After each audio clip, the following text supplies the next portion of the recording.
মই শশাংকজ্যোতি চহৰীয়া।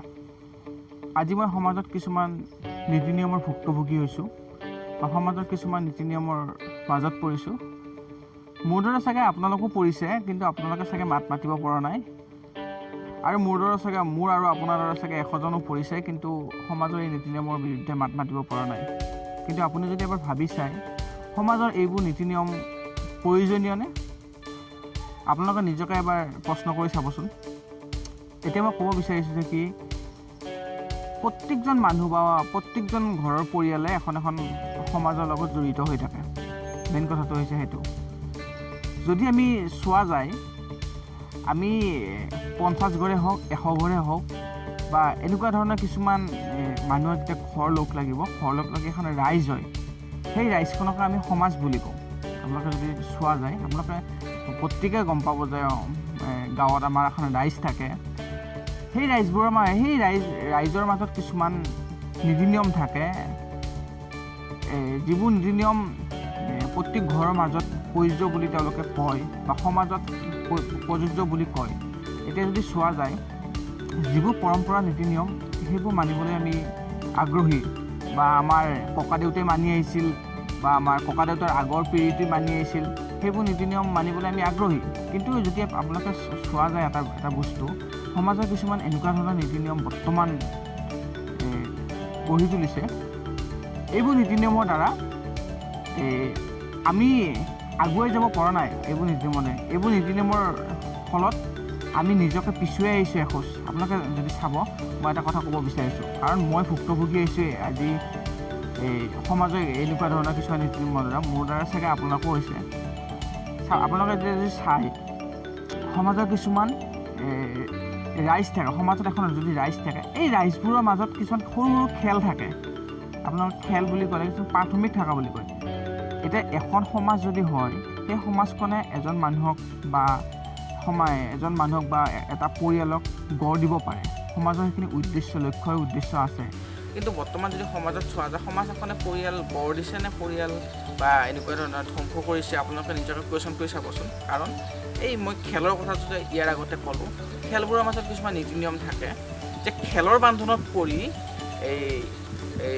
আপোনাৰ কেইজনমান মানুহৰ ঘৰত যাব পাৰি বা খেলৰ বান্ধোনত পৰি কেইজনমান মানুহৰ ঘৰত যাব নোৱাৰি। এতিয়া মোৰ কাষৰ ঘৰতে এঘৰ মানুহ আছে, ছাপ'জ আপোনাৰ কাষৰ ঘৰতে এঘৰ মানুহ আছে। আপুনি এখন বেলেগ খেলত পৰিলে আৰু সেই আপোনাৰ কাষৰ যিঘৰ ব্যক্তি আছে বা যিঘৰ মানুহ আছে, তেওঁলোক বেলেগ এটা খেলত পৰিলে। এতিয়া আপোনাৰ কাষৰ ঘৰৰ মানুহ আৰু আপোনাৰ আগৰ ঘৰৰ মানুহ বা আপোনালোকৰ এনেকুৱা এঘৰ মানুহ আৰু ওচৰা ওচৰি থকা মানুহঘৰৰ লগত আপোনালোকৰ বহুত দিনৰ সম্পৰ্ক এটা আছে, বা আপোনালোকৰ ল'ৰা ছোৱালীয়ে হওক বা বন্ধুই হওক বা মোৰ দৰে বন্ধু। মোৰ লগত যিটো ঘটনা হৈছে যে মোৰ কাষৰ ঘৰত এজন বন্ধু আছে। এই বন্ধুটোৰ ঘৰত মই যাব পৰা নাই। কিহৰ কাৰণে যাব পৰা নাই? যে খেলৰ বান্ধোন এটা পৰিছে, যে খেলৰ কিছুমান এনেকুৱা ধৰণৰ নীতি নিয়ম বান্ধি দিছে যে তেওঁলোকৰ ঘৰত আপোনালোক যাব নোৱাৰে। এতিয়া এইবোৰ জানো প্ৰয়োজন আছে? খেলৰ বান্ধোনৰ কাৰণে তেওঁলোকৰ ঘৰত কিছুমান অনুষ্ঠানত যাব পৰা নাই, বিপদ হৈছে, তেওঁলোকৰ বেমাৰ আজাৰ হৈছে, তেওঁলোকৰ ঘৰত কেতিয়াবা সকাম হৈছে বা যিকোনো অনুষ্ঠান ভালেই হওক বা তেওঁলোকৰ বিপদৰ সময়তে হওক, তেওঁলোকৰ আনন্দৰ মুহূৰ্ততে হওক, আমি যাব পৰা নাই। কিয় যাব পৰা নাই? যে তেওঁলোকৰ ঘৰত গ'লে চাগে আকৌ আমি সমাজৰ পৰা এঘৰীয়া হ'ম। আমি যিটো সমাজত আছোঁ, তেওঁলোক সেইটো সমাজত বসবাস কৰা নাই। এতিয়া এনেকুৱা ধৰণৰ কিছুমান প্ৰশ্ন আহিছে। এতিয়া এইবোৰ মই ভাবোঁ এতিয়া এইবোৰ প্ৰয়োজন নাই। আৰু আপোনালোকেও চাগে ভাবে যে এইবোৰ প্ৰয়োজন কিহৰ কাৰণে আছে। কাৰণ সমাজ এখন, মই আগতেও কৈছোঁ যে সমাজ এখন যদি আমি চাওঁ, সমাজ এখন মানুহ এঘৰক গঢ় দিব বিচাৰে বা পৰিয়াল এটাক আপোনালোকে চাই গঠনাত্মক যিবোৰ দিশ আছে সেইবোৰ গঢ় দিব বিচাৰে। কিন্তু সমাজত যদি চাই এনেকুৱা ধৰণৰ দিশবোৰৰ ওপৰত আমি যদি লক্ষ্য কৰোঁ, তেতিয়াহ'লে তেওঁলোকক এখন বিপথে পৰিচালিত কৰিছে। কিছুমান খেলত বিভক্ত কৰি আৰু সমাজত কিছুমান উচ্চ নীচ, ধনী দুখীয়া এইবোৰ বিভক্ত কৰিছে। যে ৰাজহুৱা অনুষ্ঠান এখনত যদি যাওঁ, ধনীবোৰে বিশেষ এটা স্থান পায়, দুখীয়াবোৰে বিশেষ এটা স্থান পায়। কিহৰ কাৰণে আজি হৈছে ধনী দুখীয়া, উচ্চ নীচ এইবোৰ? কাৰণ সমাজততো এইবোৰ থাকিব নালাগে। কাৰণ সমাজ এখন যদি আমি চাওঁ, সমাজ এখনে ধনী দুখীয়া সকলোকে একগোট কৰি সমাজৰ হিতৰ কাৰণে কাম কৰিব লাগে। এইটো হৈছে মেইন বিষয়। এতিয়া আৰু এবাৰ মোৰ লগৰে ল'ৰা এজন, আপোনাৰ লগত কৈছোঁ, লগৰ ল'ৰা এজনৰ এনেকুৱা এটা ঘটনা হ'ল যে সি মানে সেই ল'ৰাজনে মাছ পুহিছে, চাপ'জ মাছ বা ব্ৰইলাৰ হওক বা যিকোনো পশুপালন, ছাগলী হ'ব পাৰে বা গাহৰি ব্যৱসায় হ'ব পাৰে। এতিয়া সমাজত এনেকুৱা ধৰণৰ কিছুমান নীতি নিয়ম চলিছে যে যদি আপুনি যদি ব্ৰইলাৰ ব্যৱসায় কৰে, আপুনি যদি মাছৰ ব্যৱসায় কৰে, আপুনি যদি গাহৰি ব্যৱসায় কৰে, তেতিয়াহ'লে আপোনাক সমাজৰ পৰা বহিষ্কাৰ কৰিব। সেই ল'ৰাজনে ব্ৰইলাৰ ফাৰ্ম এখনৰ বিজনেছ কৰি ঘৰখন চলাইছে বা আগতে ক'লৈ, আৰু তেওঁলোকৰ ঘৰত ভাইটি বা তেওঁলোকৰ ভায়েক বা ভনীয়েক কৰিব পাৰে, তেওঁলোকক পঢ়ুৱাইছে। এতিয়া কথা হ'ল সেই কামটো সৰুই হওক বা ডাঙৰেই হওক, কিন্তু সেই ল'ৰাজনে যিটো কৰিছে তাত তেওঁ সুখী আছে, কাৰণ যিকোনো এটা কৰ্ম কৰিছে। আৰু আমি যদি চাওঁ, আমি কৰ্মই ধৰ্ম, কাৰণ সেই কামটো ডাঙৰ হওক বা সৰুই হওক, যদি ব্ৰইলাৰ পুহি যদি তেওঁ যদি ঘৰ এখন চলাব পাৰিছে, যদি মাছৰ ব্যৱসায় কৰি যদি পৰিয়াল এটা চলাব পাৰিছে, যদি ছাগলীৰ ব্যৱসায় এটা কৰি যদি তেওঁ পৰিয়াল এটা চলাব পাৰিছে, যদি গাহৰি ফাৰ্ম এখন খুলি যদি তেওঁ পৰিয়ালটো পোহপালন দিব পাৰিছে, তেতিয়াহ'লে এইটোতো অপৰাধ নহয়। অপৰাধ কিহৰ কাৰণে হয়? এইটো তেওঁলোকক এঘৰীয়া কৰিবৰ কাৰণে এইটো অপৰাধ কৰা নাই। এতিয়া চাওক, সমাজত এনেকুৱা ধৰণৰ কিছুমান ঘটনাও সংঘটিত হৈছে।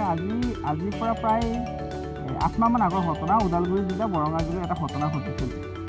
মোৰ ঘৰৰ পৰা বেছি দূৰ নহ'ব, যে সমাজৰ ৰাইজে মিলি পেলাই এঘৰ মানুহক এঘৰীয়া কৰিছিল, আৰু এঘৰীয়া কৰাৰ নামত তেওঁলোকক বিভিন্ন ধৰণৰ অত্যাচাৰ কৰিছে শাৰীৰিক আৰু মানসিকভাৱে। কাৰণ তেওঁলোকক ৰাজহুৱা স্থানত প্ৰৱেশ নিষিদ্ধ কৰিছিল, ৰাইজৰ ৰাস্তাৰে আহিব দিয়া নাছিল, নাদৰ পৰা তেওঁলোকক বা কুঁৱাৰ পৰা পানী আনিব দিয়া নাছিল, বা তেওঁলোকৰ ঘৰত কোনো মানুহ যাব পৰা নাছিল, বা তেওঁলোকৰ ঘৰত যদি এজন ব্যক্তিয়ে যদি আন এখন ঘৰত যদি মানুহক যদি মাতে, তেতিয়াহ'লে কি কৰিছিল, তেওঁলোকে জৰিমনা ভৰাইছিল। 50,000 হওক, 80,000 বা 20,000 পৰ্যন্ত জৰিমনা ভৰাইছিল। আৰু তেওঁলোকৰ ঘৰত যদি কোনো মানুহে যদি ব্যৱসায় কৰে বা ৰাইজৰ যদি বিভিন্ন বজাৰ হয়, আমাৰ সচৰাচৰ বজাৰ চলি থাকে, এইবোৰ বজাৰত তেওঁলোকৰ মানে বস্তু বেচা নিষেধ কৰি দিছিল। এতিয়া চাওক আপোনালোকে, তেওঁলোকৰ কিছুমান নীতি নিয়ম থাকিব পাৰে যে সমাজৰ বা যিখিনি ধৰ্মীয় অনুষ্ঠান আছে বা সমাজৰ যিবোৰ মানে সামাজিক কাম কাজ, তাত তেওঁলোকক বৰ্জন কৰিব পাৰে, সেইটো তেওঁলোকৰ বাধ্য আছে বা সেইটো তেওঁলোকৰ নীতি নিয়মৰ মাজত পৰে। কিন্তু আপোনালোকে যদি চাই, তেওঁলোকৰ কুঁৱাৰ পৰা পানী তোলা বা ৰাস্তাৰে অহা যোৱা কৰা বা তেওঁলোকক বজাৰ কৰা বা তেওঁলোকক বিভিন্ন স্থানত ঘূৰি ফুৰা, এইবোৰতো সমাজে তেওঁলোকক বাধা দিব নোৱাৰে, কাৰণ আমাৰতো এইবোৰ মৌলিক অধিকাৰ। ভাৰতবৰ্ষৰ বিভিন্ন প্ৰান্ততে আমি ঘূৰি ফুৰিব পাৰোঁ নিশ্চিন্ত মনে, ৰাইট টু মুভমেণ্ট আমাৰ আছে। কিন্তু আপোনালোকে যদি চাই, সমাজত তেওঁলোকক ৰাস্তাৰে আহিব মানা কৰিছে বা এনেকুৱা ধৰণৰ যদি নীতি নিয়ম থাকে, তেতিয়াহ'লে আমি সমাজ কোন দিশে অগ্ৰসৰ হ'ব বা সমাজৰ উঠি অহা যুৱ প্ৰজন্ম কোন দিশে অগ্ৰসৰ হ'ব, এইটো এটা প্ৰশ্নৰ বিষয়। বা ইয়াৰ বাবে দায়ী কোন?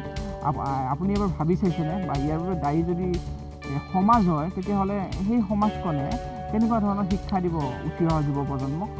এইটো এটা ভাবিব লগা বিষয় হ'ল, কাৰণ ইয়াৰ বাবে মাত মাতা মানুহ নাই এতিয়া সমাজত। কাৰণ সমাজত যদি মাত মাতে আৰু সেই মাত মাতা মানুহবোৰকো এঘৰীয়া কৰিব, মাত মাতিব লাগিলে আপুনি বা মই মাত মাতিব লাগিব। এতিয়া কথা হ'ল, সমাজৰ এনেকুৱা ধৰণৰ কিছুমান যিটো নীতি নিয়ম আছে বা যিটো নীতি নিয়ম চলি আছে সমাজত, এইবোৰ নীতি নিয়মে বেলেগ একো নকৰিলেও সমাজত এটাই কথাই কৰিছে, কাৰণ মানুহৰ মাজত যিটো আমাৰ মানুহৰ মানসিকতাটো অতি ঠেক কৰি তুলিছে। কাৰণ আমি যেতিয়া বৃহত্তৰ সমাজ বুলি কওঁ নিজকে, যে বৃহত্তৰ অসমীয়া সমাজ বুলি কওঁ, আমাৰ এটা স্বাভিমান আছে যে অসমীয়া সংস্কৃতি, আমাৰ সংস্কৃতিৰ মাজত একতাৰ এনাজৰীয়ে আমি সকলোৱে একগোট খাই থাকিম, কিন্তু আমাৰ নাই। সেইটো সপোন যেনে লাগে, কাৰণ সপোন হৈ থাকিব। যদি সমাজত যদি এনেকুৱা ঘটনা হৈ থাকে, তেতিয়াহ'লে আমি সেইটো সপোন বুলিয়ে ক'ম।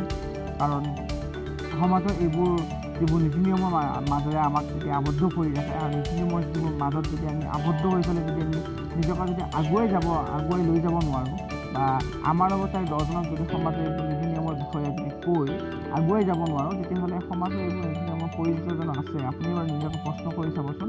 কাৰণ সমাজৰ নীতি নিয়মবোৰ এনেকুৱা হ'ব লাগে, যিবোৰ নীতি নিয়মৰ দ্বাৰা সমাজ এখন গঠন হয়, কাৰণ সমাজ এখন ধ্বংস নহয়। কিন্তু বৰ্তমান সময়ত দেখা গৈছে সমাজৰ কিছুমান এনেকুৱা নীতি নিয়ম, যিবোৰ নীতি নিয়মে সমাজ এখন ধ্বংস কৰাতে সহায় কৰিছে, গঠন কৰাত নহয়। কাৰণ মানুহ যদি আছে, তেতিয়াহ'লে সমাজ এখন গঠন হ'বই। কাৰণ সমাজ গঠন নহ'ব যদি মানুহে নাথাকে সেইখন সমাজত। কাৰণ মানুহৰ বাবে সমাজ হয়, সমাজৰ বাবে কেতিয়াও মানুহ হ'ব নোৱাৰে। কাৰণ মানুহ থাকিলে সমাজ এখন গঠন হ'ব, আৰু সমাজখনো সেইকাৰণে সদায় উচ্চ নিচ নাভাবি, ধনী দুখীয়া চিনি নাভাবি সমাজখনো সেই মানুহৰ কাৰণে চিন্তা কৰিব লাগে।